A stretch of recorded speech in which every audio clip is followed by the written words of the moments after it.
Hola, vamos a dar continuidad a nuestras cápsulas de estadística del área de matemáticas aplicadas a las ciencias sociales, que están elaboradas por los profesores Jesús Ramírez Rosales, Alberto Zaperdán y María Dolores Don Juan. Ahora vamos a ver el tema de buscar información. Esta sería la cápsula número 4. Antes vamos a leer una frase que dice así: son nuestras decisiones las que muestran lo que podemos llegar a ser, mucho más que nuestras propias habilidades. Joan Kathleen Rowling. Muy bella frase.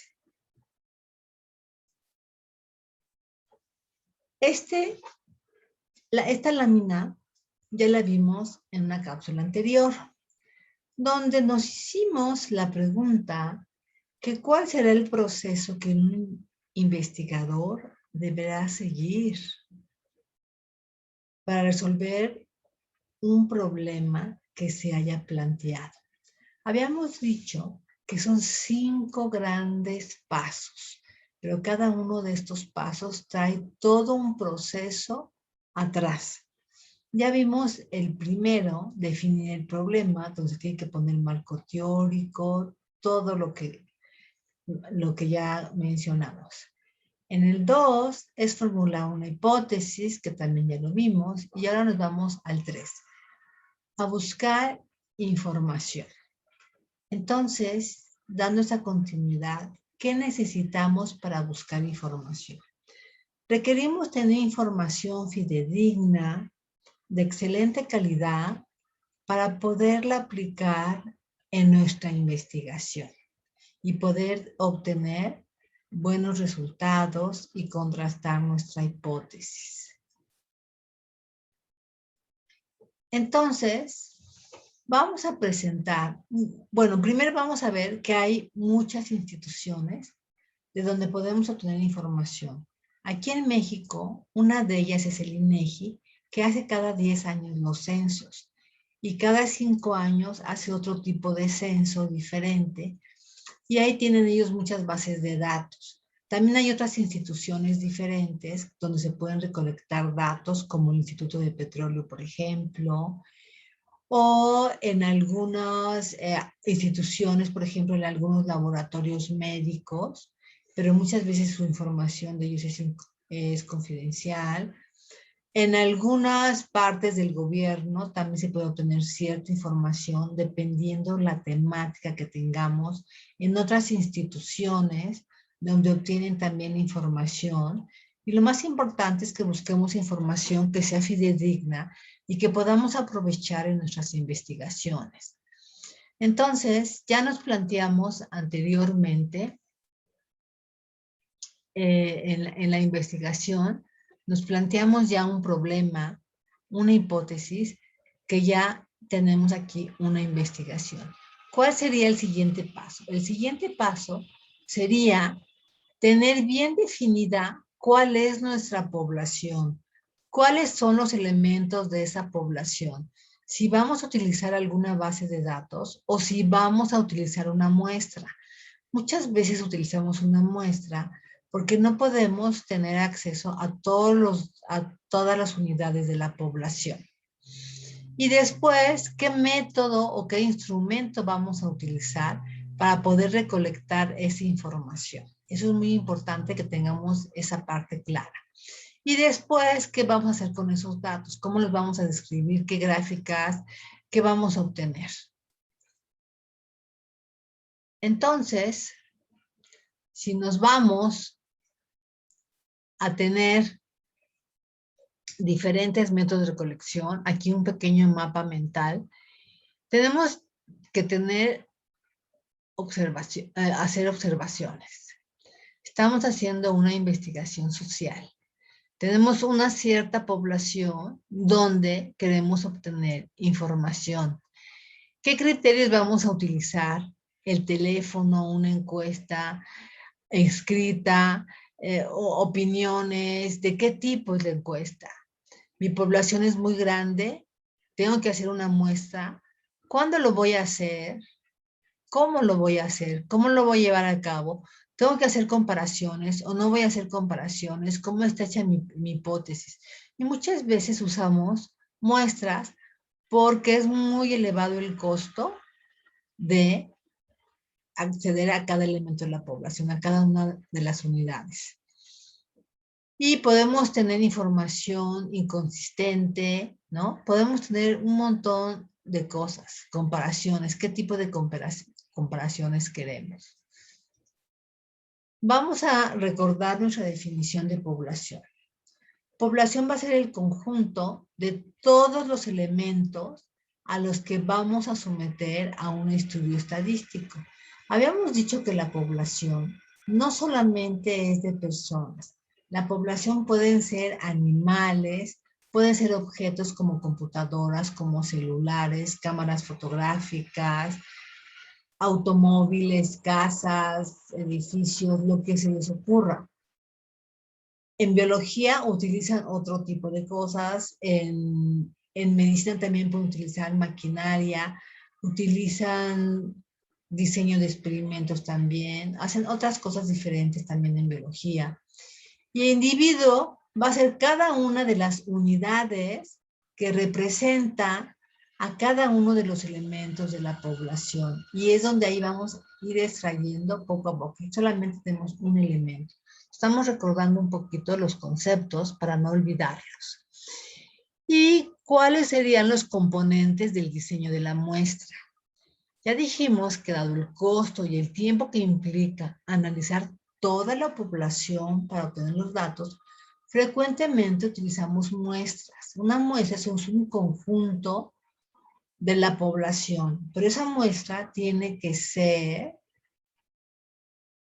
representativa de toda la población y cada elemento de la población tiene que tener la misma probabilidad de ser elegidos para poderlo obtener. Y el proceso mediante el cual vamos a seleccionar una muestra se denomina muestreo. ¿Cuál es nuestro primer paso?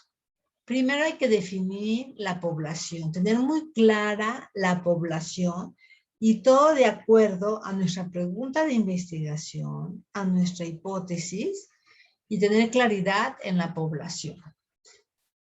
Y vamos a incluir los elementos, las unidades de muestreo al alcance y tiempo.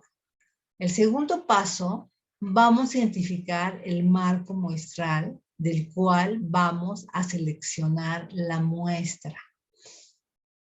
El tercer paso va a decidir sobre el tamaño de la muestra. Necesitaríamos tomar un curso completo para poder saber cuál va a ser el tamaño de la muestra. Pero en este caso, nuestro programa es solamente de estadística descriptiva.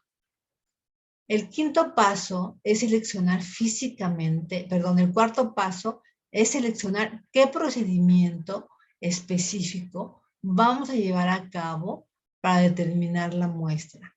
Y el quinto paso es ya seleccionar la muestra físicamente.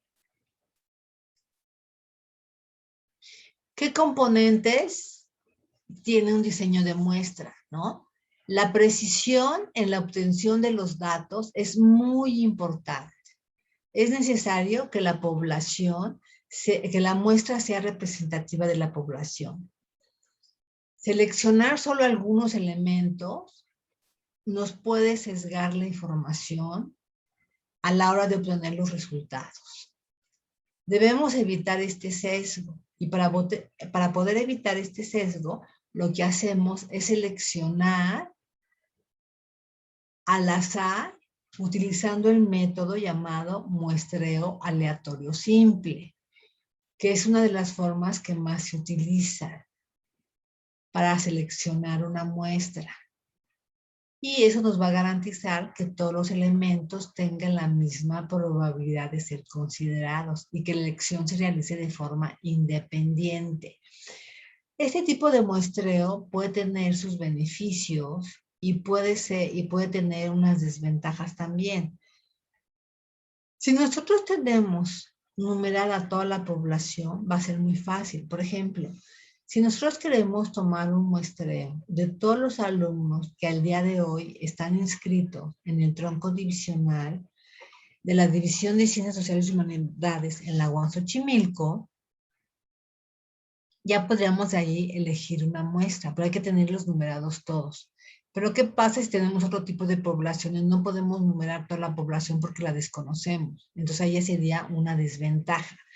Y por eso existen otros tipos de muestreo. Vamos a numerar primero los tipos de muestreo. El muestreo hay el probabilístico y el no probabilístico. Dentro del probabilístico está el muestreo aleatorio simple, el muestreo aleatorio sistemático, el muestreo aleatorio por conglomerados, el muestreo aleatorio estratificado y el muestreo por racimos. Entonces, estos tienen la misma probabilidad de ser elegidos todos. Pero ¿qué pasa en el muestreo no probabilístico? Es muestreo por cuotas, muestreo intencional o por conveniencia, muestreo bola de nieve, muestreo discrecional. Y pueden haber más tipos de muestreo. Aquí nada más se los estoy nombrando para que ustedes hagan más profunda investigación sobre este tema, porque nos desviaríamos y nos llevaríamos más de un trimestre en irlos analizando todos estos. Pero les voy a mencionar algunos tipos de muestreo, además del aleatorio simple. Por ejemplo, el muestreo aleatorio por racimos. Este muestreo se aplica en las unidades de muestreo disponible, que son grupos de elementos llamados racimos, como si fueran uvas.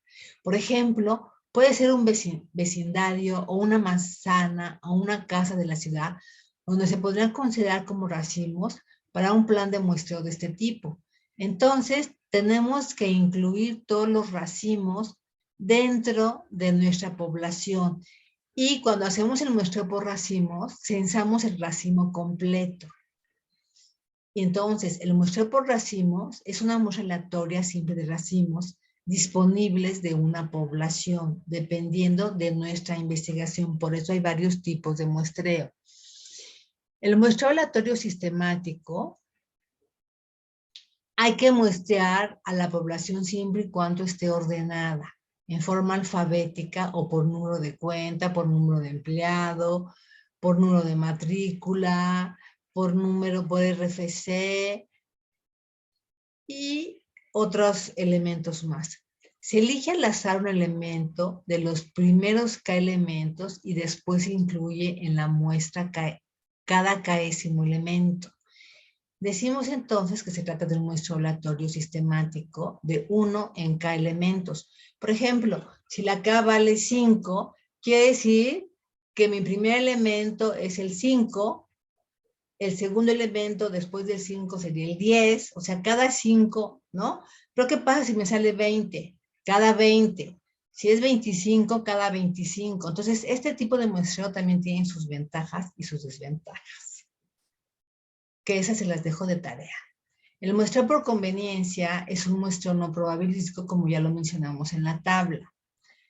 Este tipo de muestreo se presenta cuando los elementos que se incluyen en la muestra se llaman o se incluyen voluntariamente para algún propósito específico, como por ejemplo, muchas veces cuando van a probar un aparato nuevo en algún hospital para hacer algún estudio, citan a las personas para hacerle los estudios y se los dan gratis algunas veces. No sé si han visto en los hospitales que a veces hay letreros que dice eso, o a veces llaman por teléfono. Entonces, también hay otro ejemplo cuando les hablan por teléfono, ¿no? Para hacer cierto tipo de preguntas para un producto o algo, o simplemente en un restaurante para sacar un nuevo platillo, una nueva salsa, y nada más a los comensales, a las personas que están ahí. Sabemos que estos casos, las personas que llaman, no representan a la población en su totalidad. Por lo tanto, no podemos decir que toda la población opina esto o aquello. Entonces, hay una pequeña muestra de los diferentes tipos de muestreo. Pero, ¿qué debemos considerar al buscar información? Porque se trata de buscar información. ¿Qué fuentes de información disponibles tenemos? Ya dijimos, tienen que ser fidedignas. ¿Qué métodos de recolección podemos tener? ¿Qué problema, qué pregunta, qué análisis podemos hacer al tener esa información? ¿Qué problemas podemos tener al estar recolectando la información? ¿Cómo podemos diseñar un cuestionario para obtener información, entre otros aspectos que debemos de considerar? Por ejemplo, aquí les puse un mapa conceptual. Tenemos fuentes de información que pueden ser fuentes primarias o pueden ser fuentes secundarias. Y dentro de las fuentes primarias podemos tener observaciones directas, podemos tener observaciones indirectas. Podemos tener unidades estadísticas, ¿no? Métodos de recolección, como puede ser a través de una encuesta. ¿Y qué características debe de tener esta encuesta? ¿No? ¿Cómo van a ser esas observaciones? ¿Qué método vamos a utilizar? ¿Cómo vamos a aplicar esa encuesta? ¿Qué aspectos subjetivos podemos encontrar? Al aplicar la encuesta, queremos obtener resultados que deben de ir ligados a nuestra investigación, a nuestra hipótesis que nos hemos planteado. Y la debemos de aplicar, la encuesta, sobre el total de esa muestra que obtuvimos o toda la población, si es que es una población pequeña. Todo depende del tipo de investigación que estemos haciendo. Y podemos también recolectar la información a través de una entrevista, ¿sí?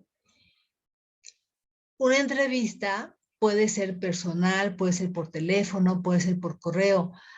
Anteriormente se hacía por correo, que llegaba el cartero con la cartita y se hacía por correo. Pero hoy se puede hacer por correo electrónico, hoy se hacen muchas encuestas por correo electrónico, hoy hay muchas apps donde se pueden hacer, por ejemplo en la UAM utilizan para la encuesta a los estudiantes o a los profesores Google, ahí tiene encuestas y hay otras aplicaciones que pueden tener encuestas, pero el chiste es que esas encuestas que van a hacer, o esas entrevistas, sean de acuerdo a ese muestreo que van a hacer, que hayan elegido y cómo lo van a elegir.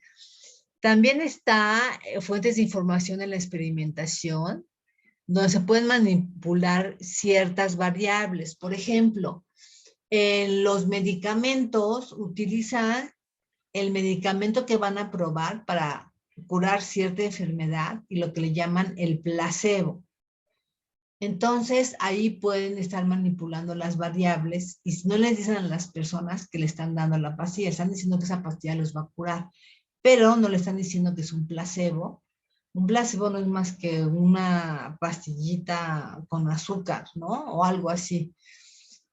Entonces, ahí necesitan controlar la variabilidad, comprobar cuáles son las diferencias significativas. Mucho de eso se hace en diseños de experimentos que utilizan muchos en la biología, en la medicina, en la física, ¿no?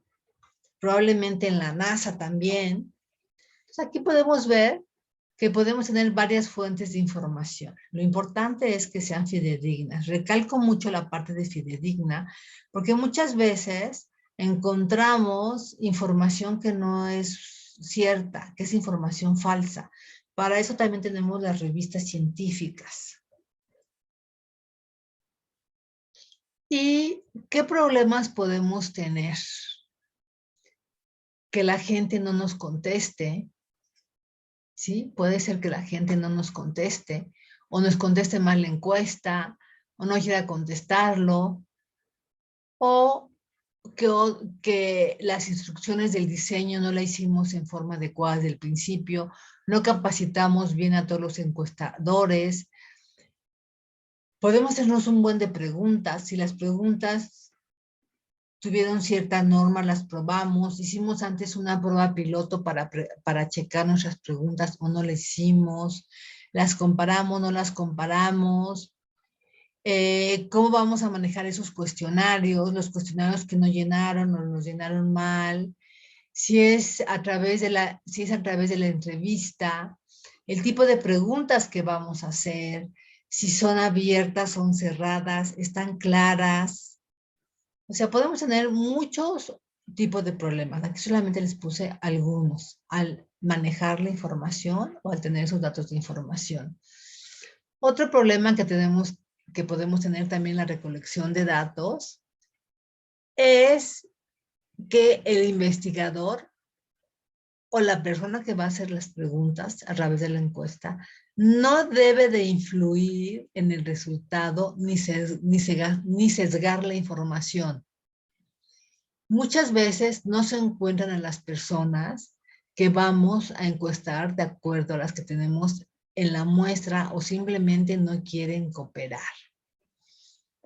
A veces, con la observación obtenemos todos los datos de una manera rápida y tenemos que considerar otros aspectos. El diseño del cuestionario, que es el conjunto de preguntas sobre una investigación. ¿Qué tipos de preguntas dicotómicas, sí o no? ¿Son cualitativas, son cuantitativas, son cerradas, son abiertas, son múltiples? El tipo de preguntas son claras, no son claras, tienen un fundamento, no tienen un fundamento. Cada palabra que usamos la está entendiendo el encuestado. Está confiable en nuestro cuestionario. Es fácil de manejar. Las preguntas, dijimos, deben ser claras, ¿sí? Deben estar bien estructuradas, con un objetivo de validez que tengamos que hacer para cada una de ellas. Ok, hasta aquí dejaríamos esta parte y vamos a cerrar con esta frase.